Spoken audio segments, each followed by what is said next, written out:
Lagay yung washer. Ayan, washer, lagay mo. Okay, tapos ipasok ko rito. Ayan. Nut. Para sa inyo kuya? Press. Press in. Para di ba siya yung bearing? Yeah. Tapos, katala malaki. Kontrahin mo yan ng...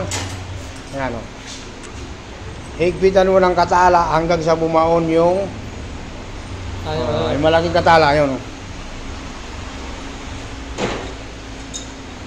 Ayan o. Dito ka. O, sige. Hanggang sa bumaon. Pantay yan.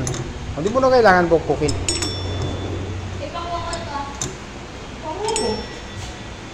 Diretso yan. Para kang nag-ano yan ng hydraulic press. Diba? Baon yan. Habang... Matagal lang pero sigurado naman ang trabaho mo quality.